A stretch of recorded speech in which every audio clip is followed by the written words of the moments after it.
Hi, hello, ನಮಸ್ತೆ. ಇವತ್ತಿನ ವಿಷಯ ಮಾರುಕಟ್ಟೆಯ ಸಮತೋಲನ. ಅರ್ಥಶಾಸ್ತ್ರದಲ್ಲಿ ಬರುವಂಥ 5ನೇ ಅಧ್ಯಾಯ, ಸೂಕ್ಷ್ಮ ಅರ್ಥಶಾಸ್ತ್ರದಲ್ಲಿ ಬರುವಂಥ 5ನೇ ಅಧ್ಯಾಯ ಮಾರುಕಟ್ಟೆಯ ಸಮತೋಲನ. ಭಾಳ ಸಿಂಪಲ್ ಆಗಿರುವಂಥ ಒಂದು ಚಾಪ್ಟರ್ ಆ್ಯಂಡ್ ಭಾಳ ಈಸಿ ಇರುವಂಥ ಒಂದು ಚಾಪ್ಟರ್ ಅದ.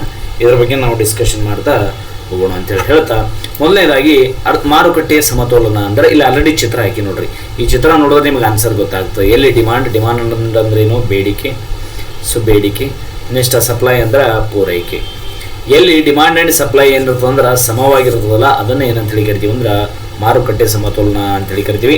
ಅದಕ್ಕಿಂತ ಮುಂಚೆ ಒಂದು ಅನೌನ್ಸ್ಮೆಂಟ್ ಅದು ನೋಡ್ರಿ. ಏನಪ್ಪ ಅಂದ್ರೆ, ಸೊ ನಮ್ಮ ಚಾನಲ್ಗೆ ಹೋದ್ರೊಳಗೆ ನೀವೇನು ಮಾಡ್ತೀರಿ ಅಂದ್ರೆ ಸಬ್ಸ್ಕ್ರೈಬ್ ಮಾಡಿಕೊಂಡು ಇಲ್ಲಿ ಪ್ಲೇಲಿಸ್ಟ್ ಅನ್ನುವಂಥ ಆಪ್ಷನ್ಸ್ ಬರ್ತಾವೆ. ವಿಡಿಯೋಸ್, ಶಾರ್ಟ್ಸ್ ಆ್ಯಂಡ್ ಪ್ಲೇಲಿಸ್ಟ್ ಅಂತ ಆಪ್ಷನ್ಸ್ ಬರ್ತಾವೆ. ನೀವು ಪ್ಲೇಲಿಸ್ಟ್ ಆಪ್ಷನ್ಗೆ ಹೋದಾಗ ನಾವು 1ನೇ ಅಧ್ಯಾಯ, 2ನೇ ಅಧ್ಯಾಯ, 3ನೇ ಅಧ್ಯಾಯ, ಹಿಂಗೆ ಹಲವಾರು ಅಧ್ಯಾಯಗಳನ್ನು ನಾವು ಮಾಡಿ ಹಾಕಿದ್ದೀವಿ. ಎಲ್ಲ ಅಧ್ಯಾಯಗಳನ್ನು ನೀವೇನು ಮಾಡ್ರಿ ಅಂದ್ರೆ ಪ್ಲೇಲಿಸ್ಟ್ಗೆ ಹೋಗಿ ಎಕ್ಸೆಸ್ ಮಾಡಿದ್ರೆ ನಿಮಗೆಲ್ಲ ಅಧ್ಯಾಯಗಳು ಗೊತ್ತಾಗ್ತಾವೆ ಅಂತೇಳಿ ಹೇಳ್ತಾ, ಅದೇ ರೀತಿ ನಮ್ಮ ಇಲ್ಲಿ ಮೇಲೆ ಇನ್ಸ್ಟಾಗ್ರಾಮ್ ಚಾನಲ್ ಅದ, ನೀವು ಬೇಕಿದ್ರೆ ಅಲ್ಲಿ ಕೂಡ ನೀವು ನಮ್ಮನ್ನು ಫಾಲೋ ಮಾಡಬಹುದು. ನೀವು ಅಧ್ಯಾಯಗಳನ್ನ ನೋಡ್ಬೇಕಂದ್ರೆ ಪ್ಲೇಲಿಸ್ಟಿಗೆ ಹೋಗಿ ಚೆಕ್ ಮಾಡ್ಬೇಕು ನೋಡ್ರಿ. ಇದಂತೂ ಬಹುಮುಖ್ಯವಾದಂಥ ಅನೌನ್ಸ್ಮೆಂಟ್. ಓಕೆ, ಅಧ್ಯಾಯಕ್ಕೆ ವಾಪಸ್ ಬರೋಣ ಅಂತ. ಸೊ ಮಾರುಕಟ್ಟೆಯ ಸಮತೋಲನ. ಮಾರುಕಟ್ಟೆ ಸಮತೋಲನ ಎಂದರೆ ಯಾವ ಮಾರುಕಟ್ಟೆಯಲ್ಲಿ, ನಾವು 3 ಡೆಫಿನಿಷನ್ ಬರೀತೀವಿ ನೋಡ್ರಿ.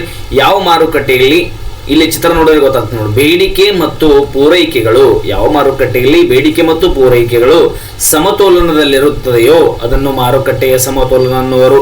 ಅಥವಾ ಬೇಡಿಕೆಯನ್ನು ಯಾರು ಹೊಂದಿರ್ತಾರೋ ಹೇಳ್ರಿ? ಅನುಭೋಗಿಗಳು. ನೆಕ್ಸ್ಟ್ ಪೂರೈಕೆಯನ್ನು ಯಾರು ಮಾಡ್ತಾರ? ಮಾರಾಟಗಾರರು ಅಥವಾ ಉದ್ಯಮ ಘಟಕಗಳು. ಪೂರೈಕೆಯನ್ನು ಯಾರು ಮಾಡ್ತಾರ? ಉದ್ಯಮ ಘಟಕಗಳು.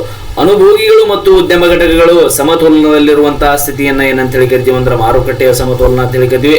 ಅಥವಾ ಅನುಭೋಗಿಗಳನ್ನ ಏನಂತ ಹೇಳಿ ಕರಿತೀವಿ? ಕೊಳ್ಳುವರು ಅಂತ ಹೇಳಿ ಕರಿತೀವಿ. ಉದ್ಯಮ ಘಟಕಗಳನ್ನ ಮಾರುವರು ಅಂತ ಹೇಳಿ ಕರಿತೀವಿ. ಕೊಳ್ಳುವರು ಮತ್ತು ಮಾರುವರು ಸಮತೋಲನದಲ್ಲಿರುವಂತಹ ಸ್ಥಿತಿಯನ್ನ ಮಾರುಕಟ್ಟೆಯ ಸಮತೋಲನ ಎಂದು ಕರೆಯುತ್ತೇವೆ. ಯಾವ ಮಾರುಕಟ್ಟೆ ಇರ್ತದಲ್ಲ, ನಾವೆಷ್ಟು ಬೇಡಿಕೆ, ಈ ಸದ್ದ 10 ವಸ್ತುಗಳ, ಈ ಸದ್ದ ನಿಮ್ಮ ಮನೆ ನೀವು 10 ರೊಟ್ಟಿಗಳನ್ನು ಊಟಕ್ಕೆ ಕೇಳಿದ್ರೆ ತಿಳ್ಕೊಳ್ರಿ, ಇದು ಬೇಡಿಕೆ. ಅವ್ರು 10 ರೊಟ್ಟಿಗಳನ್ನು ನಿಮ್ಮ ಊಟಕ್ಕೆ ಕೊಟ್ಟರು ಅಂತ ಹೇಳಿ ಅಂದಾಗ ಅದು ಏನಪ್ಪಾ ಅಂದ್ರೆ ಪೂರೈಕೆ.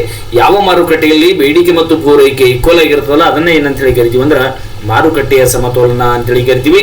ಇದನ್ನ ಕೆಳಗಿನ 2 ರೀತಿಯಲ್ಲಿ ಕೂಡ ನಾವೇನ್ ಮಾಡ್ಬೋದು ಅಂದ್ರೆ ಹೇಳಬಹುದು. ಮುಂದೆ ಹೋಗೋಣ. ಓಕೆ, ಒಂದು ಪರಿಪೂರ್ಣ ಪೈಪೋಟಿ ಮಾರುಕಟ್ಟೆಯಲ್ಲಿ ಅಪರಿಮಿತ ಪ್ರಮಾಣದ ಕೊಳ್ಳುವರು ಮತ್ತು ಮಾರುವವರು ಇರುತ್ತಾರೆ. ಹೌದು, ಯಾಕಪ್ಪ ಅಂದ್ರ ಪರಿಪೂರ್ಣ ಪೈಪೋಟಿ ಮಾರುಕಟ್ಟೆ ಅಂದ್ರ ಇದು ಸಂಪೂರ್ಣವಾಗಿ ಪೈಪೋಟಿಯಿಂದ ಕೂಡಿರೋದ್ರಿಂದ, ಹೌದಾ, ಕಾಂಪಿಟೇಷನ್ ಇಂದ ಕೂಡಿರೋದ್ರಿಂದ ಇಲ್ಲಿ ಅಪರಿಮಿತವಾಗಿ ಮಾರೋರು ಇರ್ತಾರ, ಕೊಳ್ಳೋರು ಇರ್ತಾರ.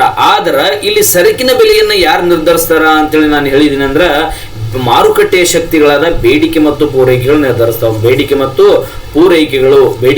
ಪೂರೈಕೆಗಳು ಏನ್ ಮಾಡ್ತಾವ ಅಂದ್ರ ಮಾರುಕಟ್ಟೆಯಲ್ಲಿ ಬೆಲೆಯನ್ನ ನಿರ್ಧರಿಸ್ತವ. ಯಾರು? ಬೇಡಿಕೆ ಮತ್ತು ಪೂರೈಕೆಗಳು ಬೆಲೆಯನ್ನ ನಿರ್ಧರಿಸುತ್ತವೆ.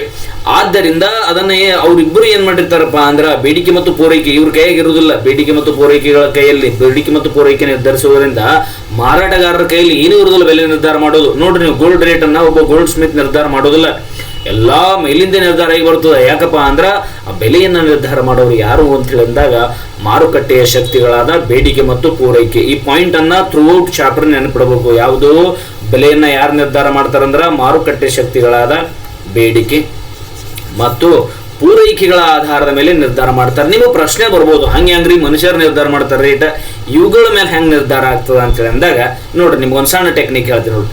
ಈ ಸದ್ದ ನಿಮ್ಗೆ ಏನದಪ್ಪ ಅಂದ್ರೆ ನಿಮ್ಮ ಬೇಡಿಕೆ 10 ವಸ್ತುಗಳ ಬೇಡಿಕೆ ಅದ. ಮಾರುಕಟ್ಟೆಯಲ್ಲಿ ಒಂದು ವಸ್ತುವಿನ ಬೆಲೆ ಏನದ ಅಂದ್ರೆ 100 ರೂಪಾಯಿ ಅದ. ಒಪ್ಕೊಂಡ್ಬಿಡ್ರಿ, 100 ರೂಪಾಯಿ ಅದ. ಈಗ ನೀವು 10 ವಸ್ತುಗಳ ಬೇಡಿಕೆ ಅದ, ಮಾರುಕಟ್ಟೆಯಲ್ಲಿ 10 ವಸ್ತುಗಳನ್ನ ನಾ ಮಾರ್ಲಾಗತ್ತೀನಿ, ನೀವು ಕೊಳ್ಳಕ್ ಬಂದಿರಿ, ಹೌದಾ? ನಿಮಗೆ 10 ವಸ್ತುಗಳು ಏನದಾವ, ನನ್ನ ಹತ್ರ 10 ವಸ್ತುಗಳದಾವ, ನೀವು 10 ವಸ್ತುಗಳನ್ನ ಬೇಡ್ಲಕ್ ಬಂದಿರಿ. ಅವಾಗ ನಾ ಏನ್ ಮಾಡ್ತೀನಿ ಅಂದ್ರೆ 100 ರೂಪಾಯಿ ರೇಟ್ ಅದ, 100 ರೂಪಾಯಿ ಹಚ್ಚಿ ಮಾರಿಬಿಡ್ತೇನೆ. ಇಲ್ಲಿ ಏನು ಸಮಸ್ಯೆ ಇಲ್ಲ. ಎರಡನೇದಾಗಿ ನನ್ನ ಹತ್ರ ಎಷ್ಟದಾವ ಅಂದ್ರೆ 10 ವಸ್ತುಗಳದಾವ. 10 ವಸ್ತುಗಳದಾವ, ನೀವೇನ್ ಮಾಡಿರಿ ಅಂದ್ರೆ 50 ಜನ ಬಂದಿರಿ ವಸ್ತುಗಳನ್ನ ಕೊಂಡ್ಕೊಳಕ್ಕೆ. ಇಲ್ಲಿ ಯಾರು ನಿರ್ಧಾರ ಮಾಡ್ತಾರೆ ರೇಟ? ನಾನು ನಿರ್ಧಾರ ಮಾಡ್ತೇನೆ, ಸಿಚುವೇಶನ್ ನಿರ್ಧಾರ ಮಾಡ್ತಾ. ಇಲ್ಲಿ ಯಾವ್ದು ನಿರ್ಧಾರ ಮಾಡ್ತಾ ಇದ್ದಪ್ಪ ಅಂದ್ರೆ ನಾ ಈಗ ವಸ್ತುಗಳನ್ನ ಎಷ್ಟಕ್ಕೆ ಮಾರ್ತೀನಿ? 100 ರೂಪಾಯಿಗೆ ಮಾರ್ತೀನಿ, 100ಕ್ಕಿಂತ ಹೆಚ್ಚಿಗೆ ಮಾರ್ತೀನಿ. ಅಂದ್ರೆ ಇಲ್ಲಿ ಏನ್ ಮಾಡ್ತು? ಪೂರೈಕೆ ನಿರ್ಧಾರ ಮಾಡ್ತು. ಯಾಕಪ್ಪ ಅಂದ್ರೆ ನೀವು ಮಂದಿ ಬಹಳ ಜನ ಬಂದಿರಿ, ಆದ ಕಾರಣಕ್ಕೆ ನಾನು ಬೆಲೆಯನ್ನ ಏನ್ ಮಾಡ್ತೀನಿ ಅಂದ್ರೆ 200ಕ್ಕೆ ಇದು ಮಾಡ್ತೀನಿ. ಅವಾಗ ಏನಾಗ್ತಂದ್ರ ಯಾರಿಷ್ಟ ಇದ್ದವ್ರು ತೋತಾರ, ಉಳಿದ ಜನರು ಏನ್ ಮಾಡ್ತಾರ ಅಂದ್ರೆ ಮನೆಗೆ ಹೋಗ್ತಾರ. ಅದೇ ಒಂದು ವೇಳೆ ಇಲ್ಲಿ ಏನ್ ಮಾಡ್ತೀವಿ, ಇಲ್ಲಿ ಬೆಲೆಯನ್ನ ಎದರ ಆಧಾರದ ಮೇಲೆ ಮಾಡಿದ್ವಿ ನಾವು? ಪೂರೈಕೆ ಆಧಾರದ ಮೇಲೆ ಅಲ್ಲ, ಇಲ್ಲಿ ಬೇಡಿಕೆ ಆಧಾರದ ಮೇಲೆ ಮಾಡಿದ್ವಿ. ಯಾಕೆ ಬೆಲೆ ಹೆಚ್ಚಾಯ್ತಪ್ಪ ಅಂದ್ರೆ ಇಲ್ಲಿ ಬೇಡಿಕೆ ಪ್ರಮಾಣ ಜಾಸ್ತಿ ಅದ, ಪೂರೈಕೆ ಪ್ರಮಾಣ ಕಡಿಮೆ ಅದ. ಬೆಲೆ ಯಾರು ನಿರ್ಧಾರ ಮಾಡೋರು? ಬೇಡಿಕೆ ಮತ್ತು ಪೂರೈಕೆ. ನೆಕ್ಸ್ಟ್ ಮತ್ತೇನದ ಅಂದ್ರ ನನ್ನಲ್ಲಿ ಏನದ ಅಂದ್ರ 10 ವಸ್ತುಗಳದಾವ, ನೀವು ಕೊಂಡ್ಕೊಳಕ್ 5 ಜನ ಬಂದಿರಿ, ಬರೀ 5 ವಸ್ತುಗಳು ನಿಮಗೆ ಬೇಕಾಗ್ಯಾವ. ಇಂಥ ಸಮಯದಲ್ಲಿ ನಾನು ಏನು ಮಾಡ್ತೀನಿ ಅಂದ್ರೆ 10 ವಸ್ತುಗಳನ್ನ ಮಾರಬೇಕಾಗ್ಯದ. ಅವ ನಾ ಏನು ಮಾಡ್ತೀನಿ, ಡಿಸ್ಕೌಂಟ್ ಕೊಡ್ತೀನಿ. ಡಿಸ್ಕೌಂಟ್ ಅಂದ್ರೆ ರೇಟ್ 100 ರೂಪಾಯಿ ಇದ್ರೂ ಕೂಡ ಅದ್ರ ರೇಟಿನ ನಾನು ಏನು ಮಾಡ್ತೀನಿ ಅಂದ್ರೆ ಕಡಿಮೆ ರೊಕ್ಕಕ್ಕೆ ಮಾರ್ಲಿಕ್ಕೆ ಬರ್ತೀನಿ. ಇಲ್ಲೇನೈತಿ, ಬೆಲೆ ಕಡಿಮೆ ಇದ್ದು, ಬೆಲೆ ಹೆಚ್ಚಾಗಲಿ ಬೆಲೆ ಕಡಿಮೆ ಆಗಲಿ ಬೆಲೆ ನಿರ್ಧಾರವನ್ನು ಯಾರು ಮಾಡ್ತಾರಂದ್ರೆ ಬೇಡಿಕೆ ಮತ್ತು ಪೂರೈಕೆಗಳು ಮಾಡ್ತಾರವ. ಇದಕ್ಕೆ ಏನಂತೇಳಿ ಕರಿತೀವಿ ಅಂದ್ರೆ ಮಾರುಕಟ್ಟೆಯ ಶಕ್ತಿಗಳು ಅಂತೇಳಿ ಕರಿತೀವಿ. ಈ ರೀತಿ ರೇಟ್ ನಿರ್ಧಾರ ಆಗ್ತದೆ ನೋಡ್ರಿ. ಇದು ದೊಡ್ಡ ಪ್ರಮಾಣದ ನಿರ್ಧಾರ ಆಗ್ತದೆ. ನಾನು ನಿಮ್ಗೆ ಶಾರ್ಟ್ ಆಗಿ ಹೇಳಿದ್ದೀನಿ, ನಿಮ್ಗೆ ಅರ್ಥ ಆಗಲಿ ಅಂತ.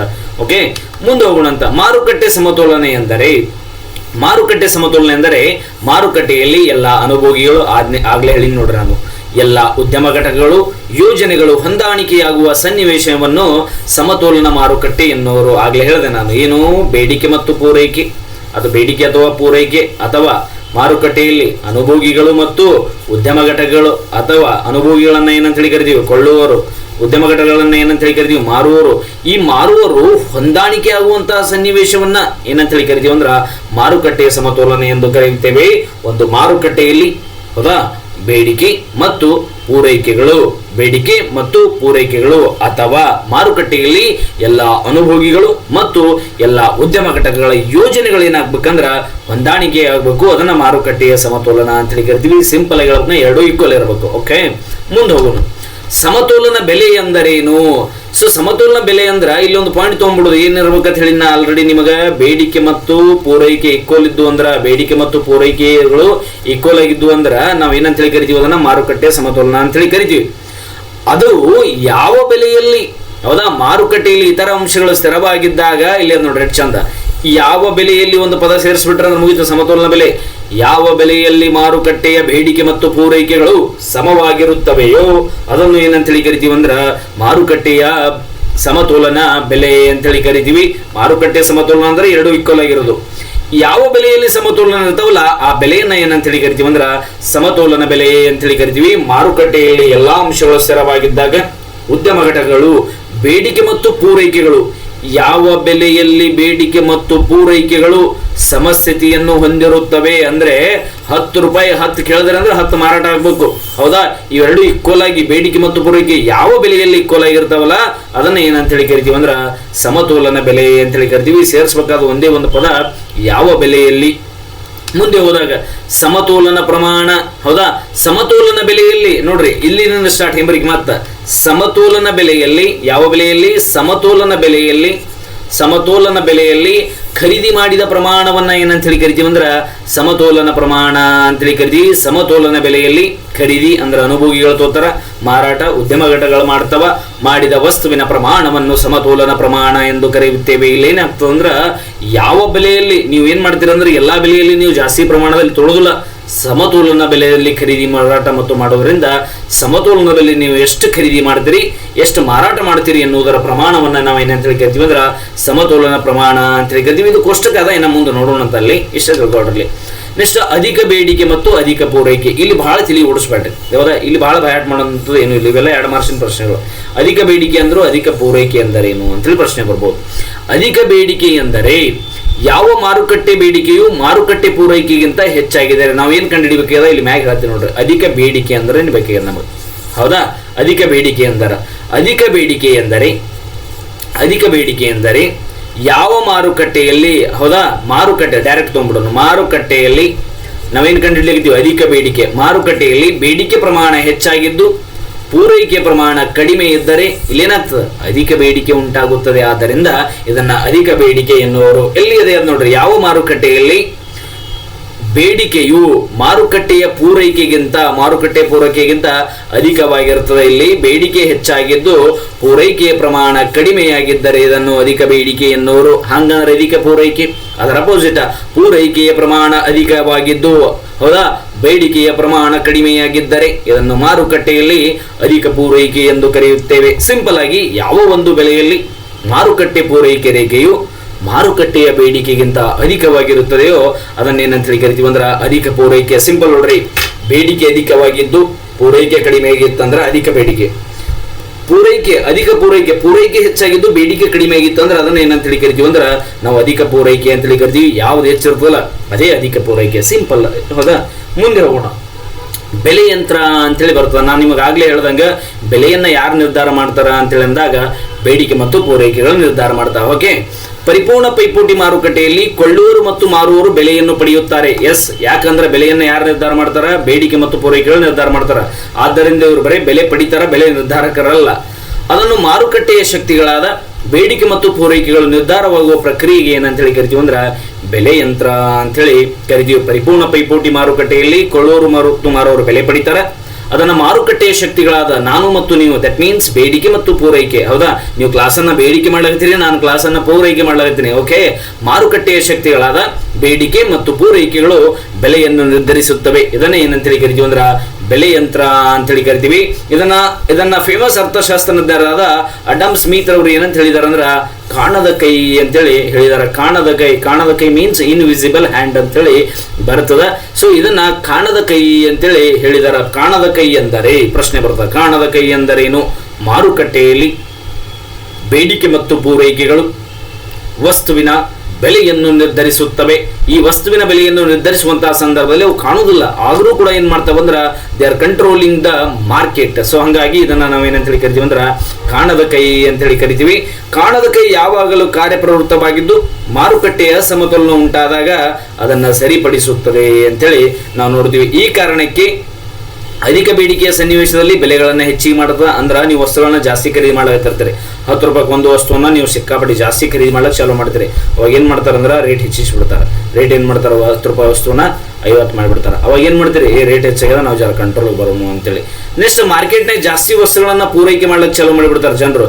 ಜಾಸ್ತಿ ವಸ್ತುಗಳನ್ನ ಪೂರೈಕೆ ಅಂದ್ರೆ ರೇಟ್ ಹೆಚ್ಚಾಗ್ಯದ ಮಾರೋದೇ ಅಂಗಡಿಗೆ ಹೋಯ್ದು ರೇಟ್ ಹೆಚ್ಚಾಗಿರುತ್ತೆ, ಮಾರೋದು ಮಾಡ್ಲಿಕ್ಕೆ ಚಾಲೂ ಮಾಡ್ತಾರೆ. ಆ ಟೈಮ್ದಾಗ ಏನು ಮಾಡಿಬಿಡ್ತದೆ ಅಂದ್ರೆ ರೇಟ್ ಇಳಿಸ್ಬಿಡ್ತಾರೆ. ರೇಟ್ ಇಳಿಸೋದ್ರಿಂದ ಯಾರು ಮಾರಾಟ ಮಾಡ್ಲಿಕ್ಕೆ ಹೋಗೋದಿಲ್ಲ, ಜಾಸ್ತಿ ಪೂರೈಕೆ ಆಗೋದಿಲ್ಲ. ಈ ರೀತಿಯಾಗಿ ಏನು ಮಾಡ್ತಂದ್ರೆ ಬೆಲೆ ಹೆಚ್ಚಾಯ್ತಪ್ಪ ಅಂದ್ರೆ ಅಧಿಕ ಬೇಡಿಕೆ ಪ್ರಮಾಣ ಹೆಚ್ಚಾದಾಗ ನೋಡ್ರಿ ಹೇಳ್ತೀನಿ, ಅಧಿಕ ಬೇಡಿಕೆ ಉಂಟಾಗ ಬೇಡಿಕೆ ಏನಾಗ್ಯದ, ಅಧಿಕ ಬೇಡಿಕೆ ಆಗ್ಯದ. ಈ ಟೈಮ್ದಾಗ ಏನು ಮಾಡಿಬಿಡ್ತಾರೆ ಅಂದ್ರೆ ಇವರು ರೇಟ್ ಏನು ಮಾಡ್ತಾರೆ, ಬೆಲೆ ಏನು ಮಾಡ್ತಾರೆ, ಹೆಚ್ಚಿಗೆ ಮಾಡಿಬಿಡ್ತಾರೆ. ಅವಾಗ ಆಟೋಮೆಟಿಕ್ ಅಧಿಕ ಬೇಡಿಕೆ ಏನಾಗ್ತದೆ, ಕಂಟ್ರೋಲ್ ಆಗ್ತದೆ. ನೆಕ್ಸ್ಟ್ ಅಧಿಕ ಪ್ರಮಾಣದಲ್ಲಿ ನೀವು ಏನು ಮಾಡ್ಲತ್ತೀರಿ, ಪೂರೈಕೆ ಮಾಡಿಬಿಡ್ಲಕತ್ತೀರಿ. ಪೂರೈಕೆ ಯಾಕೆ ಅಧಿಕ ಮಾಡ್ತೀರಿ ಅಂದ್ರೆ ರೇಟ್ ಹೆಚ್ಚಾದ ಪೂರೈಕೆ ಮಾಡ್ಲಕತ್ತೀರಿ. ಅವಾಗ ಏನು ಮಾಡಿಬಿಡ್ತಾರೆ, ರೇಟ್ ರೆಡ್ಯೂಸ್ ಮಾಡಿಬಿಡ್ತಾರೆ. Your supply will be reduced. ಈ ರೀತಿಯಾಗಿ ಕಾಣದ ಕೈ ಕಾರ್ಯಪ್ರವೃತ್ತವಾಗಿದ್ದು ಬೆಲೆಗಳು ಹೆಚ್ಚಾದಾಗ ಅಥವಾ ಬೆಲೆಗಳು ಕಡಿಮೆ ಮಾಡುವುದರ ಮೂಲಕ ಮಾರುಕಟ್ಟೆಯಲ್ಲಿ ಏನು ಮಾಡ್ತಾವ್ರಂದ್ರೆ ಸಮತೋಲನವನ್ನು ಕಾಪಾಡುವಂಥ ಕೆಲಸ ಯಾರು ಮಾಡ್ತಾರ ಅಂತೇಳಿ ಅಂದಾಗ ಕಾಣದ ಕೈ. ಸೊ ಈ ಕ್ಲಾಸ್ನಲ್ಲಿ ನಾವು ಏನೇನು ಡಿಸ್ಕಷನ್ ಮಾಡಿದೆವು ಅಂದ್ರೆ ಒಂದು ಸಮತೋಲನ ಮಾರುಕಟ್ಟೆ ಎಂದರೇನು, ಹೌದಾ, ಸಮತೋಲನ ಬೆಲೆ, ಸಮತೋಲನ ಪ್ರಮಾಣ, ಅಧಿಕ ಬೇಡಿಕೆ, ಅಧಿಕ ಪೂರೈಕೆ, ಬೆಲೆ ಯಂತ್ರ. ಸೊ ಬೆಲೆ ಯಂತ್ರವನ್ನ ಏನಂತೇಳಿ ಕರಿತೀವಿ ಅಂದ್ರೆ ಕಾಣದ ಕೈ ಅಂತೇಳಿ ಕರಿತೀವಿ. ಸಿಂಪಲ್ ಆಗಿ ಮಾರುಕಟ್ಟೆಯಲ್ಲಿ ಬೇಡಿಕೆ ಮತ್ತು ಪೂರೈಕೆಗಳು ಅಥವಾ ಮಾರಾಟ ಮಾರೋರು ಮತ್ತು ಅನುಭೋಗಿಗಳು ಸಮತೋಲನದಲ್ಲಿರುವಂತಹ ಸ್ಥಿತಿಯನ್ನ ಏನಂತೇಳಿ ಕರಿತೀವಿ ಅಂದ್ರೆ ಮಾರುಕಟ್ಟೆಯ ಸಮತೋಲನ ಅಂತೇಳಿ ಕರಿತೀವಿ.